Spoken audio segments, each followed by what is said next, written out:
바이든 미국 대통령이 13일 백악관에서 화상 방식으로 개최된 민간합동대책회의에서 한 손에 웨이퍼를 들어 보이며 글로벌 반도체 시장에 사실상 선전포고를 했습니다. 반도체 칩을 미국 내에서 대거 생산해 세계 반도체 시장을 다시 재패하겠다는 것입니다. 이에 따라 초격차 기술력과 생산 능력의 우위를 바탕으로 두 번의 치킨 게임에서 살아남았던 한국 반도체 업계가 위기를 맞이하는 것 아니냐는 우려가 쏟아지고 있는데요. 반대로 한국이 반도체 전쟁을 두려워할 이유가 없다는 전문가들의 의견이 나오고 있습니다. 13일 미국 백악관에서 열린 반도체 관련 긴급 화상회의에는 삼성전자를 비롯한 19개 글로벌 기업 관계자들이 소집되었습니다. 바이든 대통령은 미국이 다시 세계를 주도할 것이라고 말했습니다. 이어 민주당과 공화당 상하원 의원들로부터 반도체 투자를 지지하는 서한을 받았다며 초당적인 협력이 이뤄질 것을 강조했습니다. 사실상 바이든 행정부가 미국 내 반도체 공장 추가 투자 등을 압박하는 자리였다고 볼 수 있겠습니다. 실제로 삼성전자를 포함한 글로벌 반도체 기업 CEO들에게는 미국의 경쟁력은 여러분이 어디에 투자할지에 달려있다며 대놓고 투자를 압박하기도 했던 것으로 전해집니다. 이렇게 반도체 패권 경쟁이 치열해지고 있지만 한국은 두려움에 떨 필요가 없습니다. 기술 경쟁 와중에 미국과 중국이 주변국에 큰 소리는 치지만 미국과 중국 모두 반도체 산업에서 결정적인 약점을 가지고 있기 때문입니다. 미국은 기술은 있지만 생산과 시장이 없고 중국은 시장은 있지만 기술이 없습니다.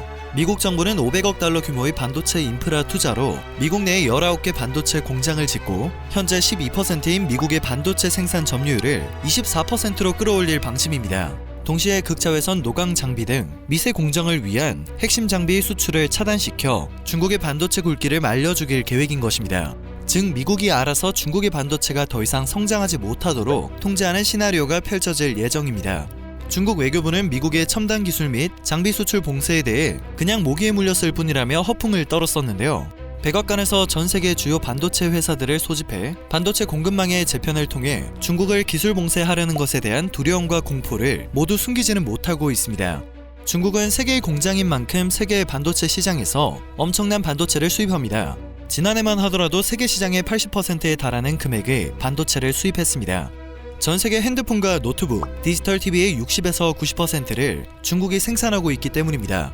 이처럼 중국은 세계 최대의 반도체 소비 시장이지만 반대로 중국 기업의 세계 비중은 대략 5% 선에 그치고 있습니다. 때문에 반도체 없이 살아갈 수 없는 시대를 맞이한 현재 중국의 고민은 깊어질 수밖에 없습니다. 차세대 첨단 기술의 핵심 부품인 반도체를 다른 나라에 의존하다 보니 겉으로는 큰 소리를 치고 허세를 부리지만 미국의 반도체 기술 봉쇄에 속수무책이기 때문입니다. 현재 중국은 이에 대비해 오는 2025년까지 170조 원 규모의 투자를 추진하는 반도체 내재화 전략에 착수한 상태입니다만 여전히 기술은 다른 나라보다 몇 단계 뒤처져 있는 것이 현실입니다. 반도체 기술로 치자면 한국과 대만, 미국은 5나노미터와 7나노미터의 미세가공 기술을 상용화하고 있는 반면 중국은 14나노미터를 겨우 상용화하고 있는 단계입니다. 또한 공정 분야별로 다르긴 하지만 반도체 장비의 국산화율도 10%에서 20%에 그치고 있습니다. 그렇다면 반도체 종주국 미국은 어쩌다 바이든 대통령까지 나서서 삼성전자와 TSMC 등의 공급량과 생산 설비 확대를 호소하고 있을까요? 현재 미국에서는 세계 반도체 제조의 70% 이상을 점유하고 있는 한국과 대만 등 아시아 지역에 대한 의존도를 줄여야 한다는 목소리가 커지고 있습니다. 여기에서 잃어버린 15년의 이유를 찾아볼 수 있습니다. 미국의 경제방송 CNBC는 한때 선두주자였던 미국의 반도체 산업은 비즈니스 모델이 크게 바뀐 뒤 뒤처지기 시작했다고 분석했습니다.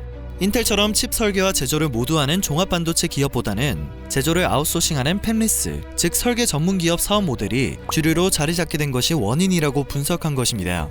실제로 미국에는 인텔을 제외하면 삼성전자처럼 반도체 설계와 생산 설비를 모두 보유한 기업은 거의 없습니다.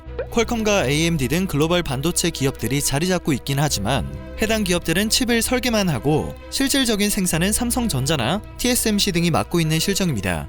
더욱 문제인 것은 모바일과 인공지능, 자율주행 자동차 등 기술 진화에 따라 점점 난이도가 높아지는 제조기술 분야에 대한 미국 기업들의 투자가 지지부진했다는 점인데요. 한때 미세공정 최신 기술을 주도하던 인텔은 2016년부터 흔들리기 시작해 현재는 삼성전자와 TSMC의 7나노미터, 5나노미터 기술에도 완전히 뒤처져 있는 상황입니다.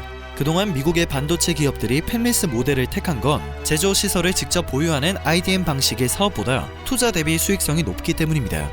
그 결과 세계 반도체 생산 능력의 상당 부분은 아시아로 넘어가게 됐고, CNBC는 시장 조사업체 트렌드포스를 인용해 삼성전자와 TSMC 두 기업이 세계 칩 제조 시장의 70% 이상을 차지하고 있다고 강조했습니다.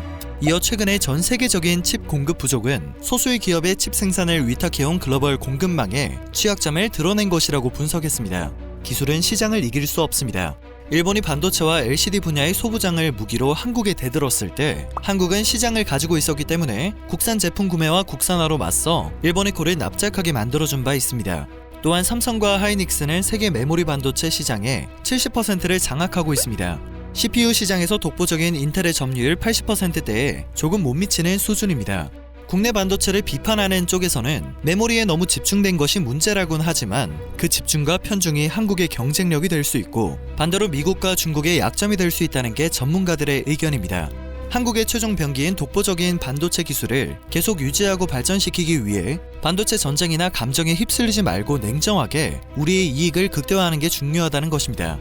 한국 정부는 다음 달 글로벌 반도체 강국으로 도약하기 위한 반도체 벨트 전략을 발표할 예정인데요. 전문가들의 의견처럼 양자 대결에서 어떤 입장을 취하는 식의 접근보다는 산업 발전을 꾀하는 것을 기본으로 삼아 업계와 긴밀히 소통해 대책을 마련할 계획입니다.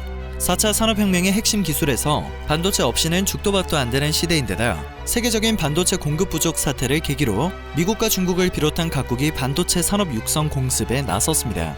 이에 맞춰 세계 최고 첨단 반도체 공장 조성 등 종합대책 마련에 나선 한국이 또 한 번 도약을 할 수 있길 바랍니다.